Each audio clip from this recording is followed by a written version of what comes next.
नमस्कार, मैं हूं संजय शर्मा। आप देख रहे हैं 4 PM यूपी। चंदा चोरी से लेके देश की साख कटाने तक की भारतीय जनता पार्टी की तमाम कहानियां हैं। हमारे विश्व गुरु ट्रंप से पता नहीं क्यों इतना डरते हैं, दबते हैं। जो उनकी बातचीत हुई वो पूरी दुनिया में मजाक उड़वा रही है। अभय दुबे जी से मैंने इस संबंध में विस्तार से बातचीत की, समझा ये राहुल गांधी ने नौजवानों को लेकर जो बात की वो गोदी मीडिया के चैनलों से क्यों गायब हो गई, क्या है राजनीति का नया भविष्य, क्यों सांसदों को तोड़ने की कोशिश कर रहे हैं विश्व गुरु, खेल क्या है। चलते हैं अभय दुबे जी के पास। आपसे रिक्वेस्ट है, मेरा नया चैनल 4 PM बिजनेस, जहां पे बहुत बहुत बड़े घोटाले खुलने वाले हैं, उसको सब्सक्राइब जरूर कर लीजिएगा। सुनिए अभय जी क्या कहते हैं। 4 PM न्यूज नेटवर्क में बहुत बहुत स्वागत है अभय दुबे जी आपका। बहुत शर्मनाक तस्वीर सामने आई जब मोदी और ट्रंप बात कर रहे हैं। ट्रंप साहब कह रहे हैं कि भारत पे अगर कोई हमला होगा तो वो रक्षा करेंगे। जो इंसान राष्ट्रपति बनने के बाद भारत को सिर्फ कमजोर कर रहा है और भारत की बदनामी कर रहा है, ऑपरेशन सिंदूर में किस तरह पाकिस्तान की मदद की हमने देखा, और वो कह रहा है कि भारत पर हमला होगा तो हम रक्षा करेंगे। तुम तो हमला इनडायरेक्ट खुद कर रहे हो, टैक्स बढ़ाते जा रहे हो, भारतीयों को हथकड़ी बीड़ी लगा के वापस कर रहे हो, विश्व गुरु हमारे बोल नहीं रहे हैं। अभी ये दोनों मिले तो दोनों ने जिस तरह की बातचीत की उससे पूरी दुनिया मजाक उड़ा रही है हमारा।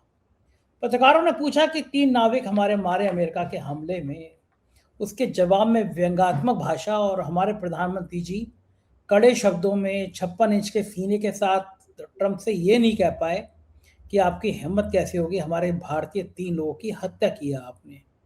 लेकिन जो बातचीत हुई ट्रंप की मोदी की, गोदी मीडिया गदगद है, चैनल पर चला रहा है, यानी कितना बड़ा ऐतिहासिक काम हुआ। क्या ये जो वीडियो जारी हो रहे हैं बातचीत के और जो बातें सामने आ रही हैं, क्या वो आपको नहीं लगता कि भारत को बहुत शर्मिंदा करने के लिए पर्याप्त है? भारत का देश एक 140 करोड़ के देश को शर्मनाक स्थिति में लाने के लिए पर्याप्त है? आपको क्या लगता है? देखिए, मोदी जी का आचरण ट्रंप के सामने शर्मनाक न लगे, इसीलिए इस प्रकार की तमाम चर्चाएं गोदी मीडिया में चलाई जा रही हैं। इस तरह के वहाँ सवाल भी पूछे गए ताकि मोदी जी की वाहवाही हो जाए वहाँ पर। और हमारे एक वरिष्ठ पत्रकार मित्र ने बताया कि जब वो उन सवालों को सुन रहे थे तो उन आवाज़ों से उन्होंने पहचान लिया कि वो पत्रकार कौन से हैं जो इस प्रकार के सवाल पूछ रहे थे। आप इससे अंदाजा लगाइए, और ताकि मोदी जी की वाहवाही हो जाए। अब आप थोड़ी तुलना कीजिए कि अमेरिका के राष्ट्रपति बुश जूनियर भारत के प्रधानमंत्री मनमोहन सिंह के साथ में न्यूक्लियर डील, एटमी समझौते के ऊपर बातचीत कर रहे हैं। दोनों देशों के बीच में एक ऐतिहासिक न्यूक्लियर डील होती है 2009 के चुनाव की पूर्व संध्या पर। कांग्रेस के भीतर से दबाव है कि आप ये न्यूक्लियर डील नहीं होने देंगे। वामपंथियों ने भी दबाव डाला हुआ है। तो मनमोहन सिंह कहते हैं कि मैं इस्तीफा दे दूंगा प्रधानमंत्री पद से अगर ये डील नहीं होगी तो। बाद में मनमोहन सिंह ने अपना प्रधानमंत्री पद उसके ऊपर दांव पे लगाया। ये उस व्यक्ति की चर्चा कर रहा हूं, उसके बारे में कहा जाता है कि वो पॉलिसी पैरालिसिस करता था। वो अपना प्रधानमंत्रित्व तो उस एटमी समझौते के ऊपर दांव पे लगाता है। फिर समझौता होता है, ऐतिहासिक समझौता होता है, और उस समझौते के कारण मध्य वर्ग का एक अच्छा खासा हिस्सा, जो पढ़े लिखे समझदार लोग होते हैं, सब कांग्रेस को वोट करते हैं। और 2009 के चुनाव में कांग्रेस अच्छे समर्थन से जीतती है और फिर आगे 5 साल सरकार चलाती है। एक तो ये सीन है। अब आप दूसरा सीन सुनिए, जिसके तो डोनाल्ड ट्रंप कह रहे हैं कि भारत पे हमला होगा तो मैं भारत के साथ खड़ा हूं, बशर्ते नरेंद्र मोदी प्रधानमंत्री जाएं और मैं वहां पे अमेरिका का राष्ट्रपति रहूं। यानी अगर वो अमेरिका के राष्ट्रपति नहीं रहेंगे तो अमेरिका भारत पे होने वाले हमले में भारत का समर्थन नहीं करेगा, स्पष्ट है उनसे। अगर नरेंद्र मोदी भारत के प्रधानमंत्री नहीं रहेंगे, कोई और होगा, तो डोनाल्ड ट्रंप भारत पे होने वाले हमले में भारत के साथ नहीं खड़े रहेंगे। इसका ये मतलब निकलता है। अच्छा, दो बड़े देश, दो संप्रभु देशों के बीच में इतनी गंभीर बात मुंह जबानी होती है। ये कोई ऐसी बात है जब हम आपको अपने घर पे बुलाएं और आपसे कहें कि भाई चलिए, आपने खिचड़ी खिलाई थी, हम आपको तहरी खिला देते हैं। सही बात है। ये क्या बात रही? इस तरीके से होता है कोई? ये कोई पर्सनल यारी लंगोटिया यार दो दोस्तों के बीच में जो बात होती है उससे कुछ देशों की किस्मतें तय होती हैं। लिखा पढ़ी में होते हैं सारे काम। ये मेमोरेंडम जैसे ईरान के साथ डोनाल्ड ट्रंप को करना पड़ रहा है, 13 सूत्रों पे ईरान के साथ मेमोरेंडम ऑफ अंडरस्टैंडिंग पे दस्तखत करने पड़ रहे हैं और एक ऐसे समझौते करना पड़ रहा है जिसकी वजह से उनके अपने देश में अमेरिका में उन्हीं की अपनी पार्टी के रिपब्लिकन और उनकी विपक्षी पार्टी के डेमोक्रेट दोनों मिलकर इनकी धुनाई कर रहे हैं। वहां पर थोड़ी बहुत धुनाई नहीं हो रही है डोनाल्ड ट्रंप की अपने देश में जो जो इस वक्त चल रही है वहां पर। देखिए आप जरा सोचिए इस बात पे, भारत पे कौन देश हमला कर सकता है? भारत पे केवल दो ही देश हमला कर सकते हैं, पाकिस्तान हमला कर सकता है और चीन हमला कर सकता है। ये दोनों देश पहले भी हमला कर चुके हैं, भारत के दोनों देशों से युद्ध हो चुके हैं। चीन के साथ अभी भी भारत का काफी जबरदस्त और गंभीर सीमा विवाद है, सब लोग जानते हैं इस बात को, ये चीज रिकॉर्ड में दर्ज है, कौन इससे इनकार कर सकता है? पाकिस्तान के साथ तो हम लोग कई युद्ध लड़ चुके हैं, उस चक्कर में पाकिस्तान का आधा हिस्सा खत्म भी हो चुका है, पाकिस्तान नहीं रह गया, वो हिस्सा बांग्लादेश बन गया। ऐसी परिस्थिति में दक्षिण एशिया है, ये दक्षिण एशिया साउथ एशिया है। क्या नेपाल भारत के ऊपर हमला करेगा? वहां में अमेरिका की मदद चाहिए। श्रीलंका भारत पे हमला करेगा, अमेरिका की मदद चाहिए। बर्मा भारत पे हमला करेगा, अमेरिका की मदद हमें चाहिए। कौन सा देश भारत के ऊपर हमला करेगा? और देखिए कितनी गंभीर बात है, उसको इतने हल्के और छिछले तरीके से अंतर्राष्ट्रीय मंच पर पेश किया जा रहा है, जैसे कि हम लोग आपस में हंसी मजाक कर रहे हों। और हमारा प्रधानमंत्री जो है वो इन बातों को सुन लेता है और इन बातों को जवाब नहीं देता। अगर हमसे कोई उल्टा सीधा मजाक करे तो मैं किसी ना किसी रूप में तो उससे कहूंगा ही कि ये बात जमी नहीं भाई आपकी। मैं कहूंगा मैं आपकी बात का सम्मान करता हूं, आप मेरे दोस्त हैं, मैं आपका दोस्त हूं, लेकिन ये बात आपकी नहीं जमी है। मैं आपको कुछ तो कहना चाहिए, किसी रूप में कहना चाहिए। कहीं ऐसा दुनिया में होता है? जब आप अनौपचारिक किस्म की बातचीत कर रहे हो वो एक अलग बात है। आप मान लीजिए लंच पे मिले हैं आपस में, आप नाश्ते पे मिले हैं, आप डिनर पे मिले हैं आपस में, आप कोई अनौपचारिक किस्म का आदान प्रदान कर रहे हैं, वो एक अलग बात है। लेकिन एक ऐसा आदान प्रदान जो कि रिकॉर्ड पे दर्ज है, जो मीडिया के सामने हो रहा है, आपके पीछे आपका झंडा लगा हुआ है,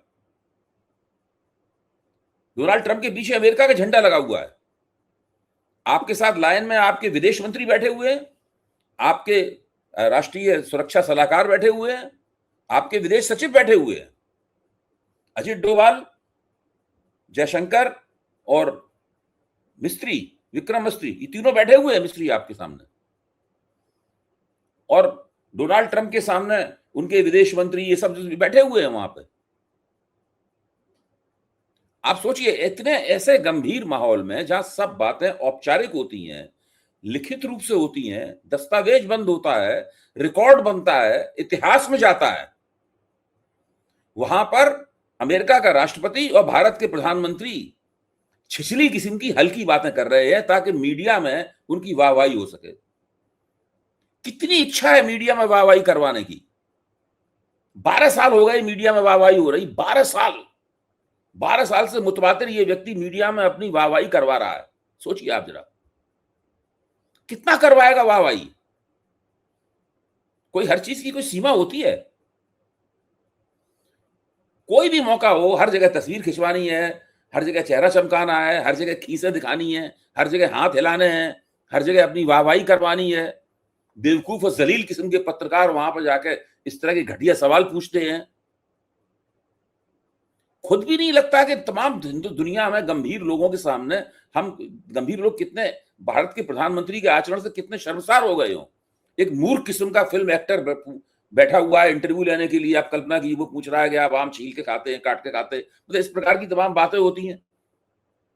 भाई ठीक है, वो बेवकूफ है तो आप एक बेवकूफ को इंटरव्यू क्यों दे रहे हैं? आप अगर आपको अपना सम्मान बढ़ाना है तो किसी गंभीर व्यक्ति को इंटरव्यू दीजिए, एक ऐसे व्यक्ति को इंटरव्यू दीजिए जो कि जिसका सम्मान हो। उसके साथ बैठ के जब बात करेंगे तो वो हर तरह के व्यक्ति के साथ बात वो अच्छी तरीके से जाएगी। क्योंकि खुद आपका स्तर गिरा हुआ है, इसलिए आप गिरे हुए स्तर के आदमी को इंटरव्यू दे रहे। अक्षय कुमार जी अच्छे सुपरहिट अभिनेता हैं, उसमें कोई शक की बात नहीं, मैंने भी उनकी फिल्में देखी हैं और मजा लिया है, लेकिन वो प्रधानमंत्री का इंटरव्यू लेने लायक अहलियत उनके पास नहीं है। भारत का प्रधानमंत्री उन्हें ये मौका क्यों देता है एक ऐसे व्यक्ति को जिसके अंदर उनका इंटरव्यू, भारत के प्रधानमंत्री का, नरेंद्र मोदी की हम बात नहीं कर रहे, नरेंद्र मोदी कोई भी हो सकते हैं, लेकिन वो भारत के प्रधानमंत्री हैं और उन्हें भारत के प्रधानमंत्री के पद के अनुरूप, की गरिमा के अनुरूप आचरण करना चाहिए। उन्हें डोनाल्ड ट्रंप के सामने और इटली की प्रधानमंत्री के सामने ही नहीं करनी चाहिए। उन्हें अक्षय कुमार को इंटरव्यू, देखिए अक्षय कुमार को इंटरव्यू नहीं देना, वहीं से उनके स्तर का पतन शुरू होता है। अक्षय कुमार को इंटरव्यू दिया, वो पॉइंट, वो ऐसा बिंदु है जहां से उनकी पता लगता है कि इस आदमी को, ये आदमी जो है जिस पद पे बैठा हुआ है उस पद के योग्य नहीं है। फिर उन्हें शिकायत है कि लोग जो है बेकार में मुझसे नफरत करते हैं, मुझसे चिढ़ते हैं। वो बहुत से कांग्रेस के नेताओं को संदेश भिजवाते हैं तरह तरह के कि भाई आप मुझसे क्यों चिढ़ते हैं, आप इतनी क्या बात है, आप मुझे इज्जत क्यों नहीं देते। बार बार उनके जो संवाददाता, बार बार उनके उनके वो हैं प्रवक्तागण हैं, वो बार बार कहते हैं नरेंद्र मोदी आपके, हमारे ही नहीं विपक्ष के भी प्रधानमंत्री हैं। ये कहने की जरूरत क्यों पड़ती है उनको? ये दावा जवाहरलाल नेहरू ने कभी नहीं किया है, दावा इंदिरा गांधी ने कभी नहीं किया कि हम किसके प्रधानमंत्री हैं। सब लोग उन्हें मानते ही थे स्वाभाविक रूप से अपना प्रधानमंत्री। नरेंद्र मोदी को क्यों लगता है कि उनको प्रधानमंत्री नहीं माना जाता है? अटल बिहारी वाजपेयी ने भी ये दावा नहीं किया, सब लोग स्वाभाविक रूप से उन्हें अपना प्रधानमंत्री मानते थे। जो उनसे हार गए थे वो भी उन्हें प्रधानमंत्री मानते थे, जिन्होंने उन्हें जिताया था वो भी प्रधानमंत्री उन्हें मानते थे। जिन्होंने अटल बिहारी वाजपेयी को वोट नहीं दिया वो ऐसा थोड़ी ना कहते हो कि ये आदमी हमारा प्रधानमंत्री नहीं है। नरेंद्र मोदी के सामने हमेशा दिक्कत बनी रहती है कि उनको प्रधानमंत्री के लायक सम्मान नहीं प्राप्त हो रहा है। खुद तो सोचो, अक्षय कुमार को इंटरव्यू देंगे आप, डोनाल्ड ट्रंप के सामने ही करेंगे, मेलोनी के सामने आप पूछेंगे कि हमारा हम लोगों का जो अकाउंट है सोशल मीडिया पे उसमें कितने फॉलोअर जुड़ गए हैं, इस प्रकार की आप बातें करेंगे। फिर आप कहेंगे कि आपको वो गरिमापूर्ण अभिनंदन हो आपका जो जवाहरलाल नेहरू का हुआ करता था, इंदिरा गांधी का हुआ करता था, लाल बहादुर शास्त्री का हुआ करता था, या अटल बिहारी वाजपेयी का हुआ करता था। आप वैसे बन के तो दिखाइए पहले। ठीक बात है, ये इतनी चीजें समझ में नहीं आती और ट्रम्प साहब का जवाब नहीं है। एक वो 100 जूते और 100 प्याज वाली कहानी उनके ऊपर लागू होती है। अमेरिका की आर्थिक तबाही की कहानी लिखने के बाद ईरान के आगे नतमस्तक हो गए, बस पैर ही नहीं छुए। इजराइल क्या करेगा अभय जी? इजराइल तो बिल्कुल अलग थलग पड़ गया। और हमारे विश्व गुरु क्या करेंगे? अब अमेरिका का साथ देंगे या इजराइल का साथ देंगे या ईरान का साथ देंगे? जब हम पहली रीडिंग करते हैं, यानी पहली नजर से परिस्थिति को देखते हैं, तब हमें लगता है इजराइल अलग थलग पड़ गया। मैं इस बात को नहीं मानता। मैं इस तरह से इस परिस्थिति को देखता हूं कि इजराइल देखने में लग रहा है अलग थलग, लेकिन अभी भी वो और अमेरिका मिलकर काम कर रहे हैं। अगर इजराइल भी इस समझौते का समर्थन कर देता तो इस समझौते को जब भरभंड करना होगा, नष्ट करना होगा, तो अब डोनाल्ड ट्रंप किससे मदद लेंगे? जिस दिन डोनाल्ड ट्रंप चाहेंगे इस समझौते को गड़बड़ाना, उसी दिन इजराइल की तरफ इशारा करेंगे और वो ईरान के ऊपर अपनी मिसाइलें और बमबारी शुरू कर देगा जम के। ईरान को उसका जवाब देना पड़ेगा। फिर डोनाल्ड ट्रंप कहेंगे भाई हमें ईरान और इजराइल के बीच में से फैसला करना है, तो हम तो इजराइल के साथ रहेंगे। तुरंत बात बदल जाएगी सब पूरी की पूरी। दूसरे, ध्यान रखिए, ये मेमोरेंडम ऑफ अंडरस्टैंडिंग है, ये डील नहीं है। डील इसके आधार पे होगी। 60 दिन की बातचीत के बाद, 2 महीने की बातचीत के बाद डील इसके आधार पे होगी। इससे तो कोई भी आदमी कभी भी फिर सकता है। ये तो एमओयू है ना। एमओयू हमेशा टेंटेटिव होता है, वो अंतिम नहीं होता है, वो हमेशा अनंतिम होता है, अंतिम से पहले का होता है। इसलिए इससे कभी भी वो फिर जाने के लिए वो अपना एक प्यादा उन्होंने बैठा रखा है, इसका नाम नेतन्याहू है। उस नेतन्याहू का वो तुरंत इस्तेमाल करेंगे। वो देखिए, इजराइल तो टिक ही नहीं सकता अगर अमेरिका के साथ न रहे तो। अगर अमेरिका भी इजराइल से हाथ पीछे हट जाए मतलब तो अभी उसको सब लोग घेर के मार देंगे, इनको, नेतन्याहू और इजराइल दोनों को। तो वो मेरा मानना यह है कि अभी देखने में लग रहा है कि वो अकेला पड़ गया, अकेला नहीं पड़ा है, वो अलग बैठा हुआ है। उसने साफ कह दिया है मैं इस डील में शामिल नहीं हूं, मैं इस मेमोरेंडम ऑफ अंडरस्टैंडिंग में पार्टी नहीं हूं, मैं मेरा जो लक्ष्य है मैं उसको पूरा करता रहूंगा, मेरा इससे कोई संबंध नहीं है, कोई लेना देना नहीं है। इजराइल ने साफ कह दिया। यानी कभी भी वो अपने हमले शुरू कर देगा, तो ईरान कोई हमले करवाता थोड़ा रहेगा, ईरान को उसका जवाब देना पड़ेगा। जब ईरान उसका जवाब देगा तो फिर अमेरिका कहेगा कि भाई हमको ईरान और इजराइल में से किसके साथ जाना चाहिए। अमेरिका में कितनी जबरदस्त यहूदी लॉबी है, उस यहूदी लॉबी ने बैंकरोल किया है डोनाल्ड ट्रंप के राष्ट्रपति के चुनाव को। भविष्य में आने वाला भी जो भी राष्ट्रपति का चुनाव लड़ेगा उसको भी यहूदी लॉबी का पैसा चाहिए, सबको यहूदी लॉबी चाहिए वहां अमेरिका में। आप सोचिए इस बात को। और वो यहूदी लॉबी पूरी तरह इजराइल के हितों को सब समर्थन करती है। भाई इजराइल क्यों अमेरिका की राजनीति में इतना महत्वपूर्ण है, अमेरिका की ग्लोबल राजनीति में? उस यहूदी लॉबी की वजह से। वो यहूदी लॉबी केवल अमेरिका में ही नहीं है, ब्रिटेन में भी यहूदी लॉबी बहुत जबरदस्त है, यूरोप में यहूदी लॉबी बहुत जबरदस्त है। उनके पास अनाप शनाप पैसा है, वो राजनीति को प्रभावित करते हैं अपने तरीके से। सही बात है। तो वो देखिए ये सब बातें इतनी आसान नहीं है। इधर भारत की राजनीति में राहुल गांधी ने गजब कर दिया। कोटा, जिसे मैं तो कहता हूं कि बच्चों की आत्महत्या का केंद्र है वो। कोचिंग के नाम पर, बच्चों के सपने के नाम पर बच्चों की कब्रगाह बन गया है। कितने कितने मासूम बच्चों ने अपने दान दे दी। मेरी कुलीग है, उसके भाई ने सुसाइड कर लिया, पूरा परिवार खत्म हो गया। ये बच्चों के ऊपर जो सपनों का बोझ है उसका नाम है कोटा। और कोटा से राहुल गांधी ने बड़े नाजुक विषय पे शुरुआत कर दी है। और ठीक बात है, मैं तो जितने नौजवानों से बात करता हूँ, मुझे बड़ा अच्छा लगता है उनसे संवाद करना, उनके सपने समझना, उनकी इच्छाएं समझना। बहुत ज्यादा निराशा के भाव में है अभय जी, बहुत दुखी हैं वो। कल मैं दिल्ली गया था कुछ घंटों के लिए, 1 बजे पहुंचा तो रात के 1 बजे वापस आ गया। फ्लाइट में मेरे पास एक नौजवान था, वो इंजीनियरिंग करके MBA किया हुआ है, उसने टॉपर था। जो उसे कहानी बताई उसने मेरे को दिल हिला दिया। कह रहा था कि ना जाने उसके संग के कितने दोस्त ऐसे हैं जिनके पिता ने जमीन बेची, अपने जेवर बेचे, और नौकरियां 20,000 15,000 की नौकरियां नहीं मिल रही हैं। क्या करेगा आदमी इंजीनियरिंग करके, क्या आदमी करेगा मेडिकल करके, जब इतना बुरा हाल है। सरकार को समझ क्यों नहीं आ रहा कि एक पूरा बम का गोला बना दिया है नौजवानों के लिए। एक बहुत बुरे हालात में ले आई है सरकार। कैसे कैसे इससे छुटकारा मिलेगा, क्या लगता है अभय जी? देखिए, राहुल गांधी ने जो कोटा में शुरुआत की है, अगर राहुल गांधी उसको आगे ले जा पाए तो उन्हें फिर लखनऊ में, पटना में, जयपुर में, भोपाल में और उस हर जगह पे जहां इस तरीके के कोचिंग हब हैं, दिल्ली में मॉडल टाउन बहुत बड़ा कोचिंग हब है, पटना में मुसल्ला गली बहुत बड़ी कोचिंग हब है, ये जितने तमाम जो कोचिंग हब है उन सबके साथ में संवाद स्थापित करना होगा। ये वो चाहें तो करना चाहें, और मेरे ख्याल से करना चाहते भी हैं, ये एक राष्ट्रीय आंदोलन की शुरुआत हो सकती है। आप देखिए ना कितने बढ़िया तरीके से कोटा का कार्यक्रम आयोजित किया गया था। अगर कोई पकी उम्र का आदमी उस भीड़ में आना चाहता था तो वॉलंटियर उससे कहते थे आप कृपा करके मत आइए, ये छात्रों के लिए है। मतलब उनसे कहते थे कि आप मत आओ, हमें भीड़ जमा।